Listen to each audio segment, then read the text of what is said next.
Hello, everyone, and welcome back to The English Habit. I'm Nina.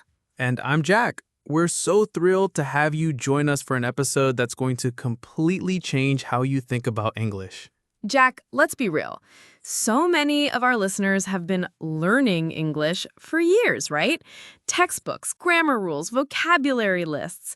And still, when it comes to having a real conversation, they struggle. Does that sound familiar? Oh, absolutely, Nina. It's a common story.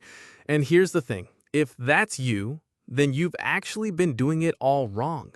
Today, we're going to show you why you need to stop learning English and start living it. And trust us, the results are absolutely mind-blowing. We're talking about going from awkward conversations to confident fluency in just weeks, not years. This isn't just a tip, it's a complete mindset shift. So stick around because what we're about to share will completely flip your English journey upside down. Let's jump in. All right, Jack, let's start with a tough question for our listeners. How many English learners do you know who've been studying for 5, 10, even 15 years and still can't hold a proper conversation? It's a shocking reality, isn't it? Here's a statistic that might surprise you. 97% of English learners never reach conversational fluency despite years of study. Why? Because they're trapped in what we call the learning mindset. Think about it. When you were a baby, learning your first language, did you learn grammar rules before speaking? Of course not. You lived the language. You absorbed it through listening and trying. You experienced it every single day. But somewhere along the way, we started treating English like a school subject. We put it in a box, separate from our real lives. And here's where it gets interesting. This learning trap makes us focus on perfection instead of progress. It makes us afraid to make mistakes, which stops us from speaking. So if you're feeling stuck, it's not because you're not smart enough.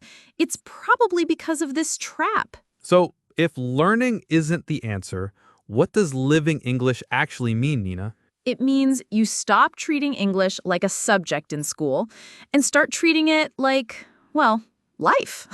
It's a fundamental shift. Exactly. Instead of memorizing "how are you" from a textbook, you actually use it naturally when you meet someone.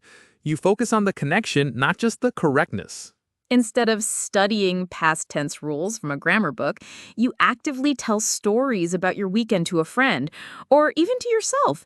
You're applying the knowledge in a real context. And instead of meticulously learning vocabulary lists, you discover new words naturally while watching Netflix or listening to your favorite English podcast, like this one. Good point. I mean, when was the last time someone asked you to conjugate verbs at a coffee shop? Hi, I'd like a latte, and could you please tell me the past participle of drink? Yeah, never happens. Never. The magic truly happens when you shift from the mindset of "I'm learning English" to "I'm using English to live my life."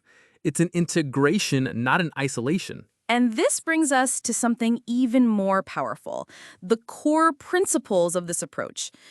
So, to help you truly live English, we've identified 4 core pillars. Jack, what's the first one? Pillar number 1, immersion over study. This means actively surrounding yourself with English. Replace 2 hours of grammar books with 2 hours of English podcasts while walking your dog, listening to English music, or watching your favorite English TV show. Your brain will thank you because it's absorbing the language naturally, just like a baby. Pillar number 2, mistakes over perfection. This is a tough one for many, but every mistake is actually just data for your brain. Think about it. Native speakers make mistakes too. The goal isn't perfection, it's clear communication. The more you speak, the more you learn from those data points. Pillar number 3, conversation over comprehension. Stop trying to understand every single word in a conversation or a movie. It's exhausting and unnecessary. Start having conversations even if you only catch 70% of what's said. Your brain will fill in the gaps over time, and the act of communicating is far more valuable than perfect understanding. And pillar number 4, which is incredibly powerful, emotion over information. Connect English to your feelings, your real life experiences, your dreams, your passions. When you're emotionally invested in what you're saying or consuming in English, your brain learns 300% faster. It's memorable because it's meaningful to you. Now, you might be thinking, this sounds great, but how do I actually do this? How do I start living English today? Quick pause, everyone. If these pillars are already helping you see English differently, could you do us a tiny favor? Hit that like button wherever you're listening. It really helps the English habit grow. And if you want more English fluency secrets and practical tips like these, make sure to subscribe and ring that notification bell. You definitely won't want to miss what's coming next. All right, back to the challenge. Okay, so here's your game plan for the next 30 days. We've broken it down week by week. Get ready for some serious progress. Week 1, replace, don't add. Don't try to add more study time. Simply swap out your current habits. Swap your English study app for English YouTube videos on topics you enjoy. Change your phone's language to English. Think in English for just 10 minutes daily. Yes, even if it's broken at first. Narrate your day in your head. Week 2, find your English tribe. You need people to interact with. Join one English-speaking online community related to your hobbies. Comment on English videos like this one. Push yourself to write something. Find one conversation partner online, even 15 to 20 minutes a few times a week. Week 3, create in English. This is where you actively produce the language. Write a daily journal in English. Just 5 sentences about your day or thoughts. Record yourself speaking for 2 minutes daily, talking about anything you want. Listen back. Share your thoughts on social media in English. A tweet, an Instagram caption, anything. And finally, week 4, live your passion in English. This is where it all comes together. Follow your hobbies through English content. Read blogs, watch documentaries about what you love. Join English groups related to your specific interests, whether it's cooking, gaming, or art.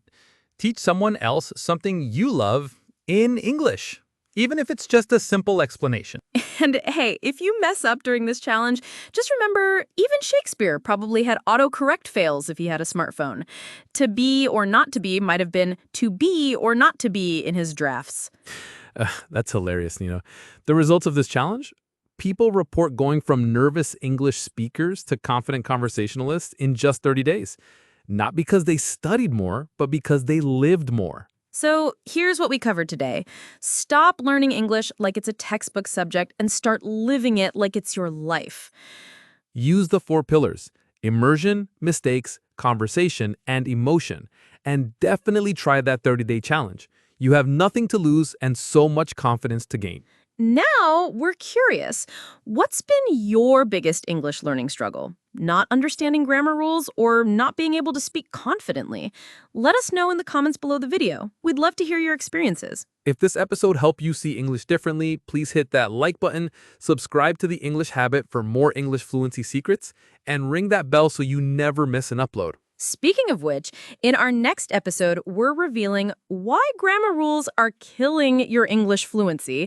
And trust us, this one is going to blow your mind even more than today's episode. You definitely don't want to miss it. Thanks for listening, and remember, don't just learn English, live it. See you next time. Bye!